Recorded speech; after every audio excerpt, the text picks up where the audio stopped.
és la comissió? Què tenim? Doncs bé, la Comissió dels Drets dels Infants neix de la voluntat dels estudiants i des de la facultat que es va promoure el 2020, va començar per promoure els drets dels infants i que des dels estudiants liderem aquesta comissió i desenvolupem diferents iniciatives i projectes entorn la protecció de la infància, la cura i aquesta mirada més sensibilitzada i una mirada més transformadora. I per això hem convidat el Jordi Riera, que és el nostre degà, per poder parlar d'aquest tema i sobretot també per la teva trajectòria, que considerem que ets una persona que t'has implicat molt en el món de l'educació, formes part de diferents projectes que són d'admirar, com és el Caixa Proinfància. I doncs bé, de primer volíem preguntar-te quines són les teves experiències i aprenentatges que t'han portat a nodrir i a interpel·lar-te cada cop més per la promoció dels drets dels infants.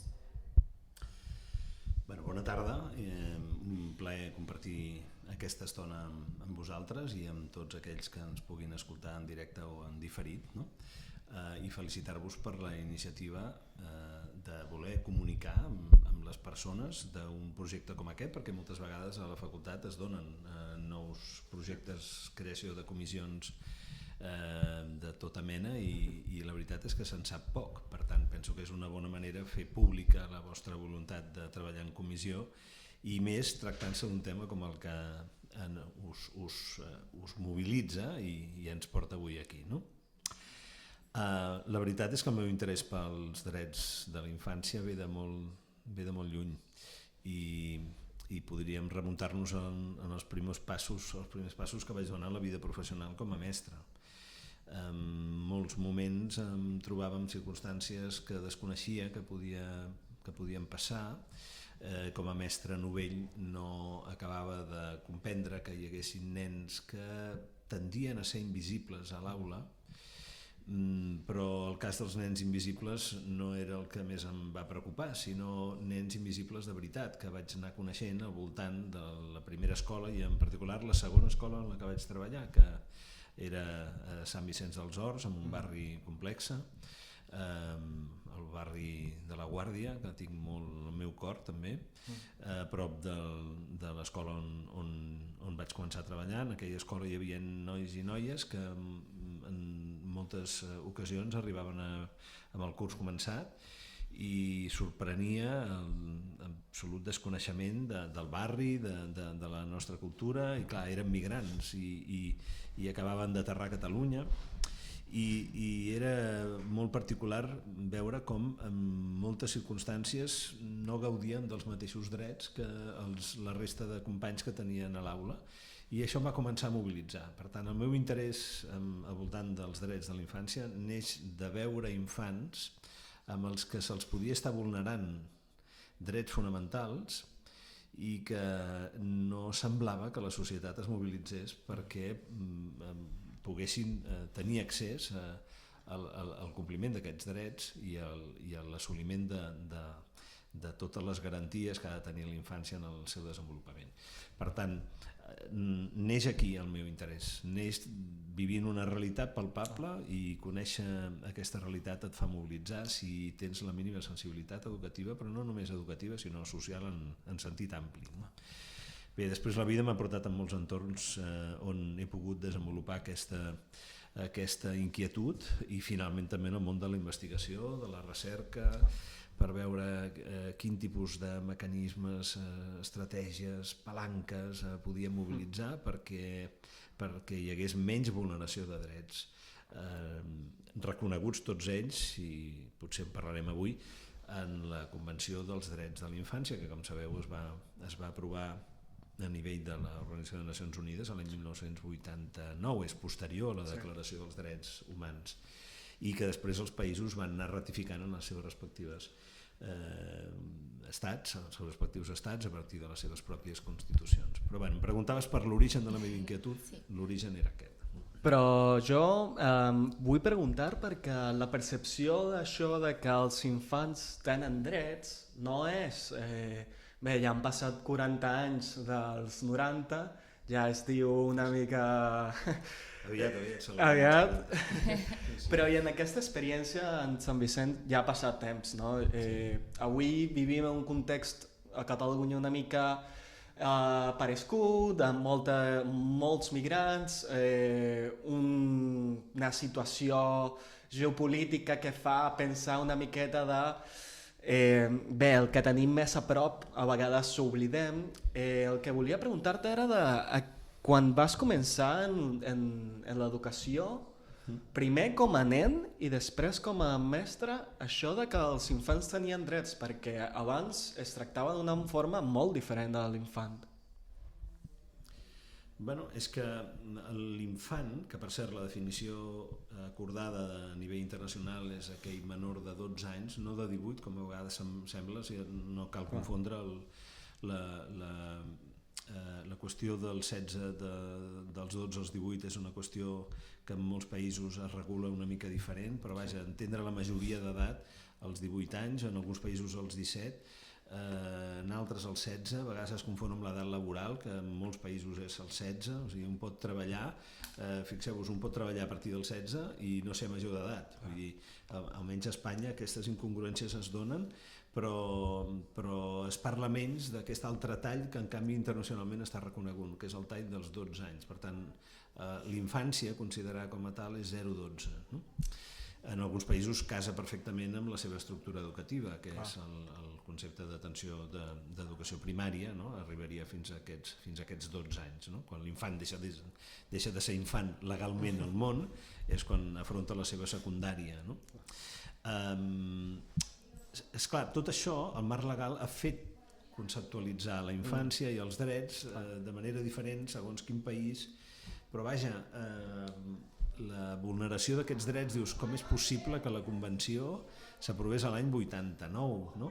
Però si és molt més tard que els drets humans, no? I com pot ser que aquesta mirada cap a la infància no es tingués abans? De fet, la Declaració dels Drets Humans ja contempla l'infant com un subjecte de dret, però no en crea un discurs de drets palpables, objectivables, concretables, no? Tu llegeixes la Convenció dels Drets dels Infants del 89 i contempla aspectes que són sorprenents que fins a aquell moment no es consideressin drets, no? Per exemple, l'infant d'entrada té dret a existir, no? La Convenció dels Drets Humans sembla que se'n va a mínims, diu, no, l'infant no només això, sinó que té dret a tenir nom, no? A ser algú, no? I sorprèn aquesta declaració de Convenció de Drets perquè dius, home, com vol dir que s'hagi de reconèixer que un infant té dret a tenir nom o té dret a pertànyer a algun lloc, no? Home, perquè el món de la civilització europea, sobretot, detecta en aquesta etapa del segle XX una distorsió enorme amb infants que pul·lulen per Europa, que es mouen per Europa sense cap referència registral, no existien.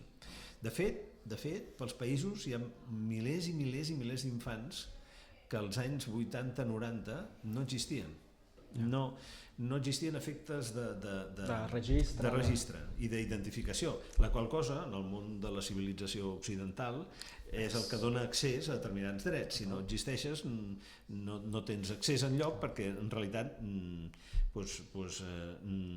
ets el sistema. Res diu que tu siguis una figura jurídica, no? De dret.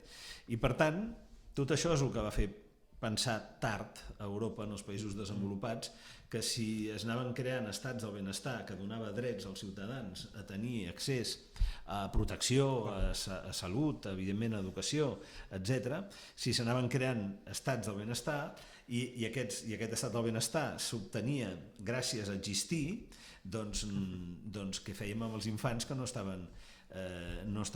existien com a tal, i totes aquestes preguntes es van començar a fer a Europa en un moment en què els països intentaven anar desenvolupant la idea de l'estat del benestar. Llavors, clar, això, com podia ser que hi haguessin infants que no estiguessin registrats? Pues, bueno, tots els infants migrants sortint de guerres, clar, és una Europa que comença a tranquil·litzar-se en el tema de les guerres, ara sembla que vivim un cicle nou, dissortadament al voltant del tema bèl·lic, però en aquell moment sortíem de guerres mundials i s'instal·laven les democràcies i s'avançava amb aquests estats del benestar, estats de dret. Les constitucions es van començar a dir estats de drets i socials. Clar, tot això va fer emergir una realitat que era molt punyent. Hi havia molts nens joves que migraven entre països i que en cap d'aquests països els donaven d'alta de cap registre. Per tant, la Convenció dels Drets dels Infants diu coses tan elementals com l'infant té dret a tenir nom, no? Que dius, no, el nom el posa la família, sí, el pot posar, però si no consta enlloc, aquell infant no té accés a aquests drets. Però diu coses tan rellevants, aquesta Convenció dels Drets dels Infants, com ara que l'infant té dret a tenir veu pròpia, a ser escoltat, a participar dels events i de les decisions que prenen hipotèticament els adults. Clar, era com que Europa, les Nacions Unides repassaven tot allò que s'havien anat deixant pel camí, no? I que semblava que ningú volgués acceptar que s'havia de començar per aquests mínims, no? Per tant, com que no era clar, el millor que es va fer és això, plantejar una declaració de drets dels infants que deixés molt clar tots aquests elements que eren basals, que evidentment s'hi anaven sumant, té dret a desenvolupament, té dret a menjar, a viure, a respirar, quasi, no? Tot això era, diguem, una Europa i una visió de l'Organització de les Nacions Unides que de sobte feia l'infant subjecte de dret. Aquest és el canvi de mirada. No és que no existissin els infants, clar que existien, però no arribaven a tenir accés a la protecció que l'Estat podia donar també en situacions d'abandonament, de maltractaments, etc. O davant de situacions que s'havien perllongat després de les grans guerres mundials, que era entendre que els infants en molts països els veies treballant en situacions molt a precari i de molt petits. Per exemple, per agafar algunes realitats properes, Espanya era un país, per exemple, de mines, no? Al nord. En moltes d'aquestes mines els adults hi entren en dificultats. Doncs va haver-hi una època en Espanya on els nens molt petits eren treballadors d'aquestes mines perquè es colaven per les roques, entraven cap a dintre, independentment dels que poguessin perdre la vida en aquest intent. Eren infants com, diguem, amb maltractament dur, amb esclavització laboral i amb edats de 7, 8, 9 anyets, no? Clar, tot això estava passant, però es donava per fet en una Europa que també el seu procés d'industrialització havia anat increixendo, etc., que els infants havien d'entrar en el sistema quan se'ls necessités. Per tant, la Convenció dels Drets de la Infància parla de l'abús laboral, per exemple, dels infants. També parla, per exemple, dels infants que en molts països no europeus entren en el món de les guerres i entren a incorporar-se en exèrcits amb l'ús d'armes, i no només això, sinó amb l'ús del discurs que per salvar el país que et recluta tu tens dret a matar, i inculcar en un infant de poca edat que el fet de matar és un exercici de dret era terrible, no? I aquestes realitats encara existeixen arreu del món, encara dissortadament.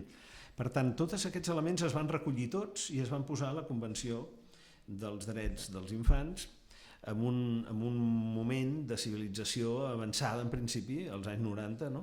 Però sí, és veritat, això que dius, que de tot això ja fa uns 40 anys. No arriba a 40, però sí, de tot això. Però dic, hi ha sigut aquest canvi de mirada que hi ha hagut al llarg dels últims anys, no? Des que es va crear aquesta comissió. Es va aprovar la convenció. Exacte.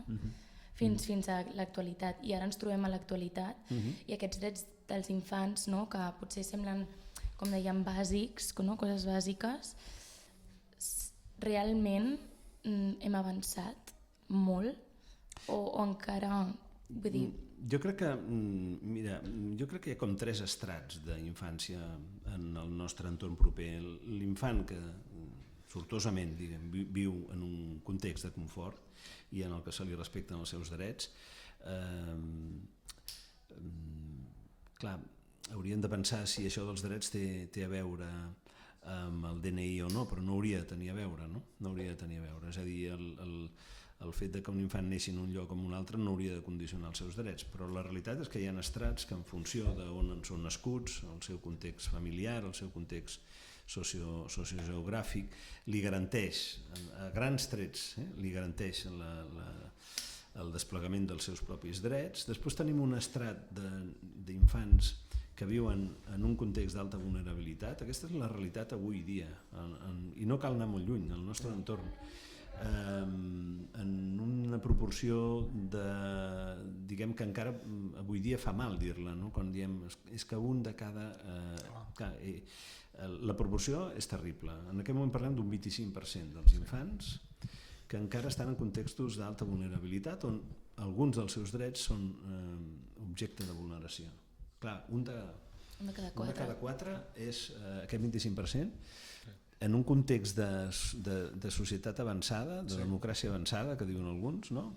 És com intolerable, no? I a més Espanya ocupa a nivell europeu un rànquing bastant insostenible, no? Hauria de ser motiu de forta rèplica social que això ens estigui passant. Espanya ocupa en el context europeu, per exemple, una segona, tercera posició, en algun moment ha sigut la primera en sentit negatiu d'infància en context d'alta vulnerabilitat i pobresa. Home, que siguem els primers o els segons d'Europa amb volum d'infància en context de risc i d'alta vulnerabilitat no és res per la qual cosa ens hem de sentir orgullosos, sinó tot el contrari, no? Això amb xifres, si voleu, mireu, al voltant dels 9 milions d'infants a Europa estan en aquest estrat de context d'alta vulnerabilitat. Són visibles, per seguir amb la metàfora d'abans, és a dir, els tenim registrats, però el context en el que sobreviuen no és un context d'assoliment de tots els drets. És a dir, alguns dels drets de la Convenció no són respectats, no els hi són respectats. Amb xifres d'aquests 9 milions d'infants aproximadament que estan en aquest estrat de vulnerabilitat d'alguns dels seus drets, Espanya en seria partíceps d'uns 2 milions. És una barbaritat pensar que hi ha 2 milions de nens i nenes a Espanya que estan en situació de molt de risc o alta vulnerabilitat on els seus drets poden no ser respectats. I si concretem, d'aquests 2 milions aproximadament que tenim a Espanya, a Catalunya ens en toquen uns 400.000. O sigui, 400.000 nens i nenes que a Catalunya estan en context de risc. En un context on per raons de caràcter sociofamiliar, socioeconòmic, sociocultural, etc., ja sabem avui que no podran desenvolupar-se de la manera en què es poden desenvolupar els del primer estrat. No? Per tant, ja tenim drets que poden ser vulnerats. No? Per no entrar dins d'aquests 400.000, l'últim estrat, el tercer estrat, que ja serien aquests nens i nenes o menors que podrien considerar invisibles. És a dir, tenim nens i nenes invisibles avui a Catalunya? Sí. Sí. Potser un 1% d'aquests 400.000, però els tenim. I si s'hi afegeixen menors que venen migrants fugint dels seus països sense adults, parlem dels MENA, per exemple, no? Que ja no són infants, molts d'ells, però estan en aquesta franja entre 12 i 16, o 12 i 18. Tenim milers. Per tant, sí, en el nostre context, si em preguntes per la situació actual, les dades no ens són favorables i no som un país que pugui estar massa tranquil d'haver fet els deures en temes de pobresa infantil i de vulneració de drets de la infància. Per tant, tenim molt camí que recórrer. Per això és molt important la mirada internacional, però també la mirada local. Exacte, per això també ho deia, no? Dic, pel fet de que moltes vegades parlem ostres, falten els drets dels infants, com els protegim, però a vegades mirem molt en fora i també cal que mirem aquí, no? Perquè aquí també hi ha, o sigui, les dificultats i les mancances també les tenim nosaltres. I tant. Estel, més clar l'aigua.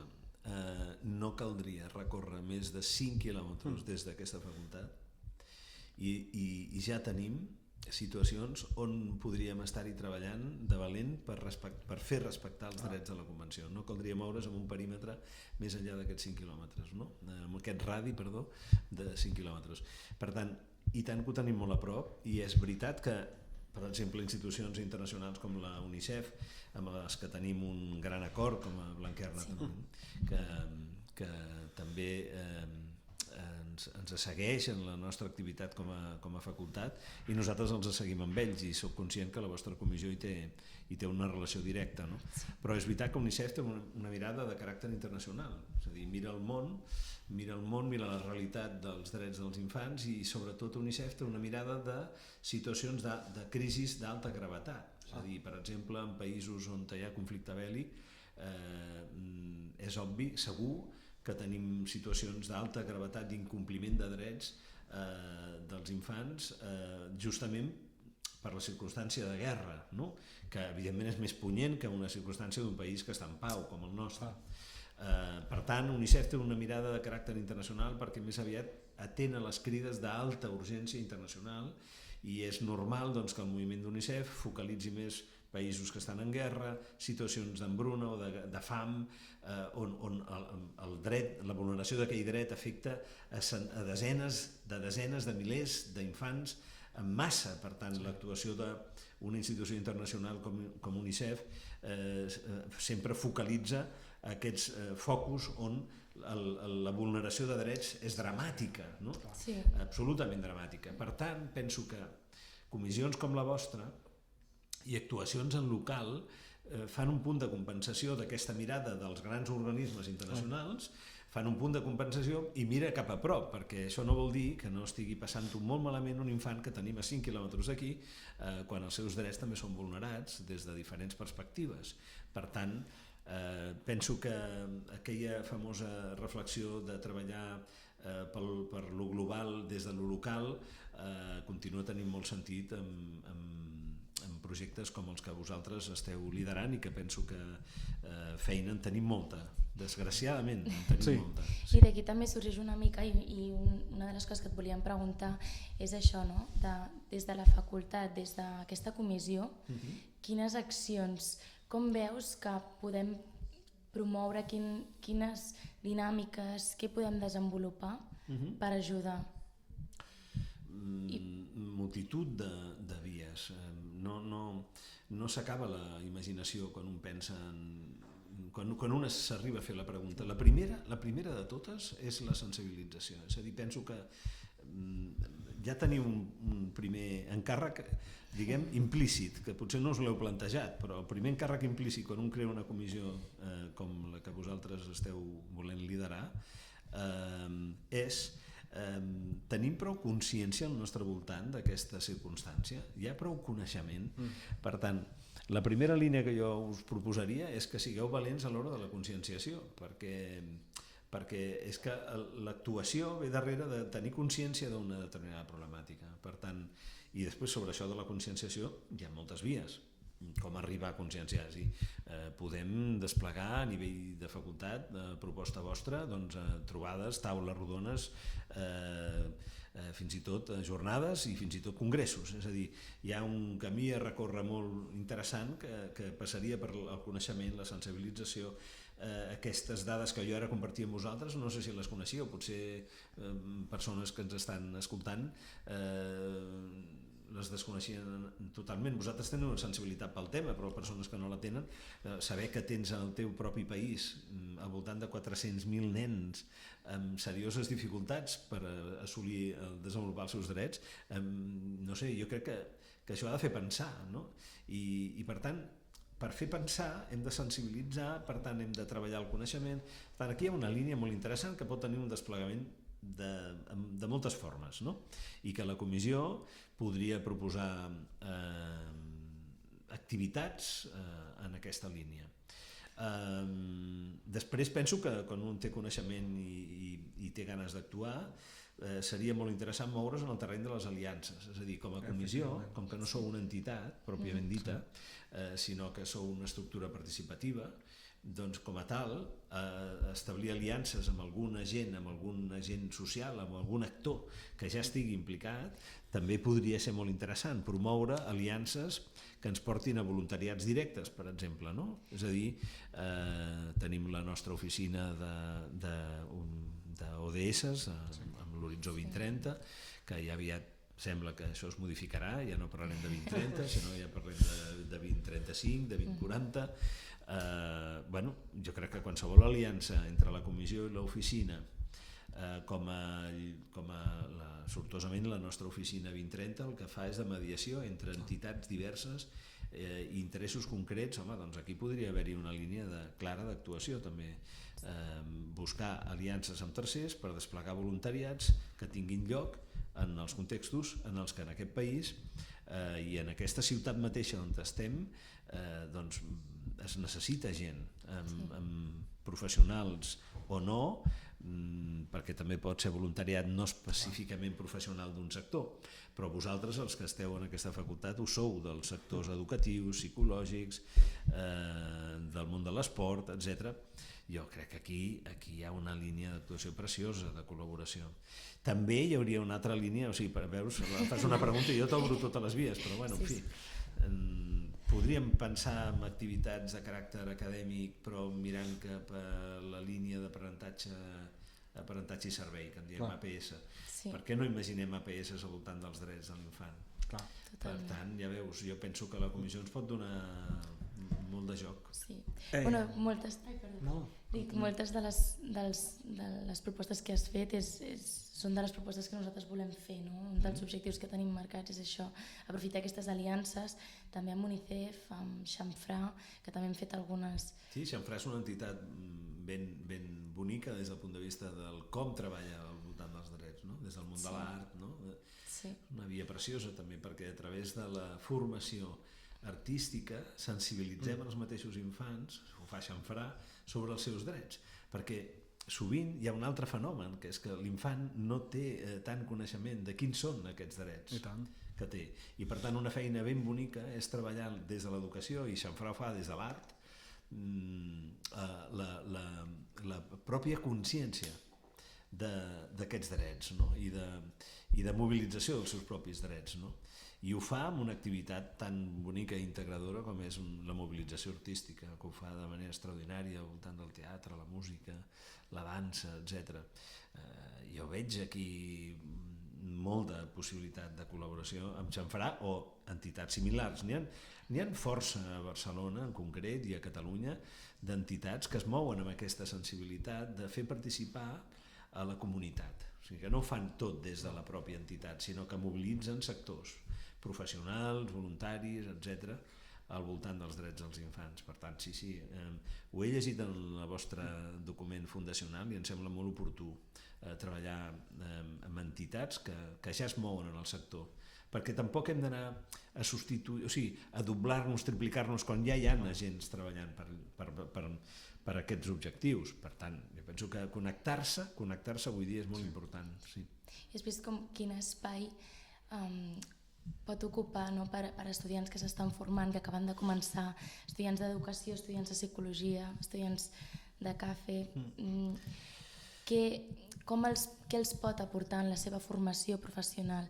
Que per mi és evident, no? Crec que per tots nosaltres ho és, no? Però posar-ho en paraules i donar-li aquest valor, no? Com et pot ajudar tu com a persona i com a professional i què pots tu aportar com a estudiant? Home, el que pot aportar a la formació dels futurs professionals és una clara sensibilització des del sentit del servei que suposa ser professional. És a dir, les professions que formem en aquesta facultat, en general totes les professions, neixen per servir a la societat, en allò que la societat necessita tenir professionals. Per tant, aquest sentit de servei, o sigui, la professió com a servei, es viu quan des de primer, dius tu, des dels primers moments, l'estudiant d'una determinada carrera formativa pot percebre que la seva professió no només li permetrà sobreviure el dia que es guanyi la vida des de la seva professió, sinó que a més pot tenir un sentit de clara aportació a la idea del servei a la societat. Les professions, en termes generals, i més les que ens dediquem a les persones, han de respondre en aquesta missió. El dia que deixen de respondre al servei a la societat és que s'han endocitat a elles mateixes. I aquí ja neixen altres diguem, derivades del sentit professional que no té res a veure amb la vocació. Fixa que la paraula vocació també ve per aquí, és un esperit de respondre a motivacions personals i posar-les al servei de la societat, no? Per això és tenir vocació. Tu ets mestre, Estel, i dius, home, alguna cosa m'ha mogut per acostar-me en aquesta professió, doncs segurament t'ha mogut aquest sentit de servei, no? D'imaginar-te com a professional ajudant a millorar la societat des de la tasca educativa. En aquest moment, clar, és important que aquest sentit de servei a la societat vingui inspirat per respondre des de la professió a necessitats que tenim socialment parlant, i una és el respecte als drets a l'infant. Per tant, això es pot fer des de l'educació de mestre o des de la formació de psicòlegs o des de la formació és que abans li dèiem llicenciats, els de la CAFE, de graduats en ciències de l'activitat física i l'esport, o de gestors. Fins i tot algú diria, gestió esportiva té a veure amb això? I tant, i tant. Mobilitzadors de la gestió esportiva poden acostar als infants els drets de la salut i l'esport, de la capacitat de dinamitzar-se socialment al voltant de l'activitat esportiva. Clar, si no tenim bons gestors de l'esport que obrin espais on es respectin els drets dels infants, doncs és un món molt mobilitzador l'esport, no? Doncs home, ens faltarà alguna cosa, no? Per tant, sí, des de qualsevol de les carreres de la nostra facultat, de les formacions de grau, la sensibilització des de primer al voltant dels drets a la infància té tot el sentit del món, segur, no? Jo crec que a vegades també ens hem de donar compte que la universitat també té un nom i també té aquesta possibilitat de funcionar com una plataforma per tots aquests joves, com l'Estel, com jo, que bé, l'Estel ve d'aquí, jo soc de Veneçuela, tenim perfils totalment diferents, ella és mestra, jo soc de gestió esportiva, però sempre es tracta d'anar construint, i això és també el que volem transmetre als estudiants, que des de l'òrgan d'estudiants, del centre d'estudiants, que promouen comissions com aquesta, que avui en dia ja tenim una estructura amb Xamfrà, amb UNICEF, que tenim una estructura de cop i volta, també és com la universitat et pot funcionar a tu com a persona i a tu com a plataforma cap a futur, de dir, l'estudiant de Blanquerna també es caracteritza per això, es caracteritza no només per el què, sinó per el com, del per què fem les coses i el per què anem a on anem, i crec que també aquesta comissió i de part de la universitat també és molt important donar suport de dir aquesta plataforma no només ets tu com a comissió, sinó ja passes a ser més de tu i passes a ser part de tota la xarxa de Ramon Llull que som.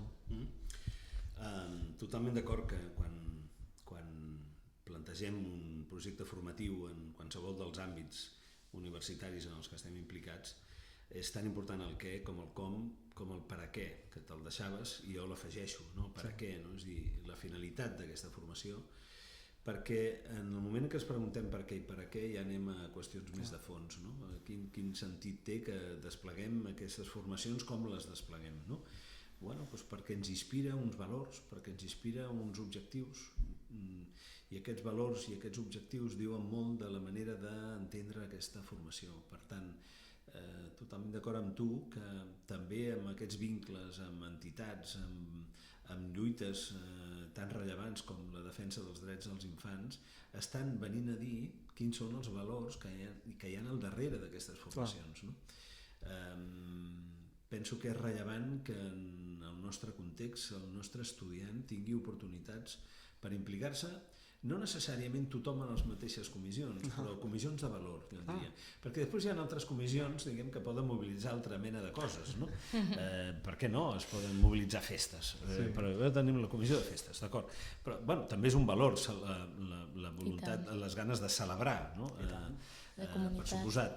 Però quan ja parlem de comissions com aquesta, com la de la Comissió de Drets dels Infants o per a la Infància o pels drets a la infància, ja estem parlant de comissions que van a fons, van a les línies de flotació, van a qüestions fonamentals de la persona, de la dignitat de la persona humana, i per tant estem parlant de valors i per tant estem dient alguna cosa més que crec que és rellevant. Per tant, sí, totalment d'acord que en el què, en el com i en el per a què es diu molt de quin és el programa formatiu i què és el que sustenta que la nostra proposta formativa sigui diferent potser que en una altra universitat. Per tant, ho comparteixo 100% i per això estem molt orgullosos de que estigueu promovent aquesta, en el cas concret vostre, aquesta comissió al voltant d'aquesta temàtica.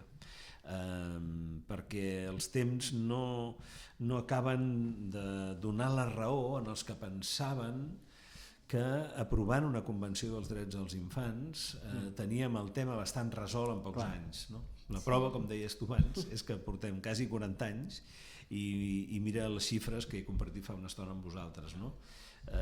Tenim molta feina a fer, molta, i la formació dels futurs professionals és una de les claus, perquè esperem llavors que quan sigueu ja professionals en exercici en el món de l'activitat professional pugueu seguir desenvolupant aquests valors que segurament us haurà transmès participar en aquesta comissió. No? Sí, totalment. Bé, per anar acabant, perquè el temps es passa volant parlant de coses que la veritat tenen moltes coses i ens queda parlar moltíssim de tot el que és l'efecte social d'una persona que a la infància no ha tingut els seus drets, com afecta aquesta persona al futur, que és això que parlem de que la teoria arriba fins a un punt i hi ha un gran percentatge de gent que ni els veiem ni ho sabem i que després cerquem fórmules molt creatives per buscar una solució quan a vegades està a la base, quan a vegades és perquè no s'ha fixat el suficient en aquesta base, en aquesta formació de la persona.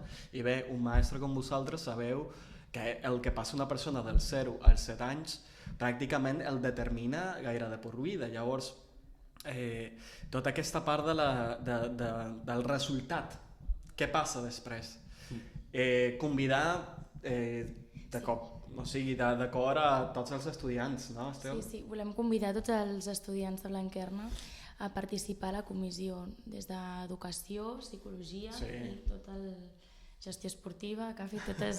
Sempre ens deixem logopèdia. Sí, no, i logopèdia. No, Però sí, però sobretot per això, no? Pel que dèiem, que perquè enriqueix la nostra formació, perquè necessitem aquesta mirada de tots els futurs professionals que tinguin aquesta sensibilització entorn la infància i entendre que és feina de tots, no? I que és, com també hem comentat, que és una mirada des del món de l'educació, però també és una mirada social i l'impacte que tenen les nostres accions amb els altres i tot allò que podem fer per ajudar a transformar realitats i a transformar el món en el que vivim. Que és molt.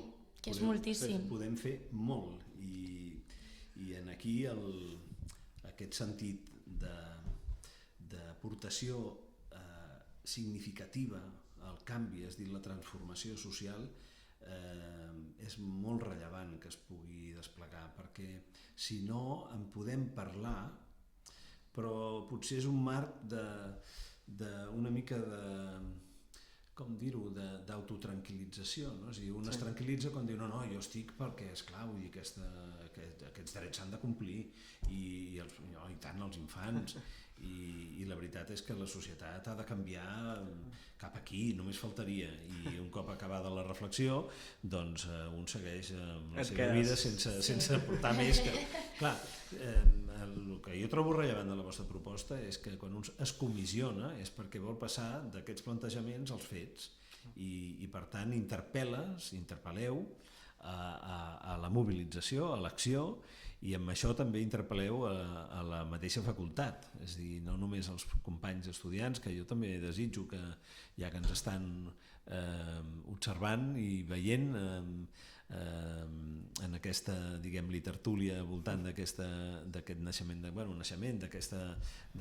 no és ben bé naixement perquè la comissió em sembla que ja té un petit historial, un petit històric, el que passa que l'heu reactivat, no? Sí, exacte, s'han anat fent diferents passes endavant, però encara no s'ha acabat d'agafar aquesta força, que és la força que li volem donar, no? I per això necessitem els estudiants, us necessitem a vosaltres, perquè realment som qui ho hem de liderar. I és per això que també hem fet aquest Twitch, no? Per donar a conèixer la comissió Què hauria de fer un estudiant si vol diguem, formar part del vostre, d'aquest projecte, de la comissió? Com es mobilitza? Bé, d'entrada, cap a l'Instagram de la facultat ja tindreu un enllaç per connectar-se amb nosaltres, per connectar-se amb l'Estel, per connectar-se amb mi, i jo vull anar una mica més enllà. Per mi, permetem que ho digui, però que per mi també és molt rellevant que siguin persones com l'Estel, que ja porta molts anys amb nosaltres formant-se, que ja està a nivell màster, etc. I en el teu cas, com a president dels estudiants, em sembla molt significatiu, sou dues persones molt significades dintre la facultat, per tant, aquesta comissió no pot tenir millor lideratge, ho he de dir. Gràcies. No, però és que es tracta d'estructures, de posar estructura, de picar pedra, de posar això, de posar el nostre gra de sorra, no només per la gent que afectarem cap a un futur d'aquí a fora, sinó la gent que s'afegeix, perquè també d'entrada per a l'any vinent, el semestre vinent, les coses comencen a canviar aquí a la universitat. Tenim molts projectes creatius de jocs on necessiten espais i aquests espais s'han d'omplir. I jo crec que comissions com aquestes, punts de sinergia entre estudiants com aquests, jo crec que cap als dimecres dintre d'uns mesos crec que seran molt, molt útils. Quines expectatives? Estàs donant però una miqueta. Estàs donant una primícia. Encara no hem destapat del tot, però veig que el president està molt ben informat.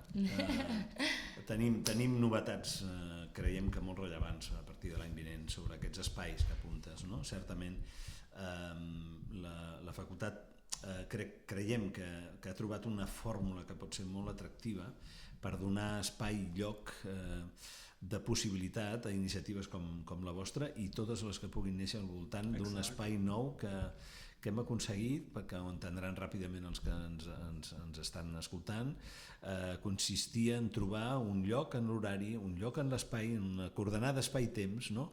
On coincidissin tots els graus i màsters de la facultat amb espai lliure, de manera que aquesta coincidència fa que no hi haurà excuses. És a dir, moltes vegades ens diem a nosaltres mateixos: la comissió acaba de convocar una jornada, no sé què, a veure si veniu. I quina és la resposta que tenen els estudiants, a vegades els mateixos professors, no? Quina és la resposta habitual? No, però és que jo tinc classe i l'altre també, i clar, és que això ho heu fet els de tal grup, però clar, és que la resta anem liats, no? I estem amb altres coincidències en el mateix temps. Doncs això, a partir de l'any vinent, ho hem resolt. Tots els dimecres de l'any, tots els dimecres, hi haurà una franja comuna d'espai per activitats de tota mena que no tenen a veure estrictament amb les matèries directament.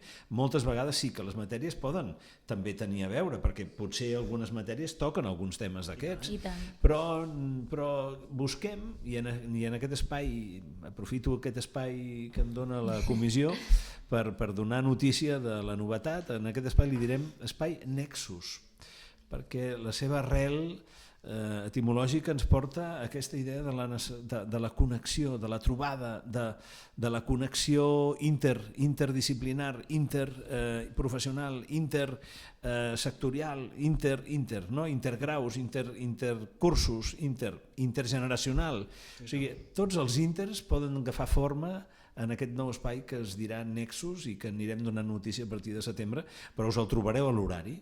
A partir de l'any vinent trobareu una franja que dirà Nexus, que serà els dimecres de 11 a 2, i per la tarda, perquè la facultat també té activitat per la tarda, de 3:30 a 6. Per tant, els dimecres també. Per tant, a banda de dimecres que decidirem 3 vegades al semestre fer un Nexus Plus, que serà tot el dia. Tot el dia alliberat per poder desenvolupar un gran congrés de tots els estudiants on ningú pugui dir no, és que sí que hi ha un congrés d'estudiants però jo tinc classe. No, s'aturarà la facultat per poder fer aquell congrés d'estudiants. Qui diu això diu una gran jornada esportiva on puguem anar tots en la que no hi hagi el problema de que tinc classe. No tindràs classe, perquè aquell dia tancarem la facultat pròpiament dita per estar tots a l'Hospitalet Nord fent una gran diada esportiva. Doncs bé, genial nexus perquè donarà oportunitat que quan ens plantegem activitats de comissions com la vostra pugui tenir annexos l'espai de convocatòria on no hi haurà excusa possible. És a dir, el que no voldrà atendre la vostra crida és perquè no la voldrà atendre, no perquè pugui dir-vos ui, no, que tinc TFG, no? O tinc no sé què. No, aquell dia quedarà lliure. Per tant, si és veritat, la primícia que dones... No, perdó, sí, és genial. No, és genial perquè la comunicació vol dir això, no? Doncs aquesta primícia la podem donar perquè ja tenim assegurada la base de que això anirà així. I crec que sí que serà una excel·lent notícia per poder desenvolupar tota mena de propostes d'aquest tipus. Així la facultat també estarà més viva encara de lo que està, que Déu-n'hi-do.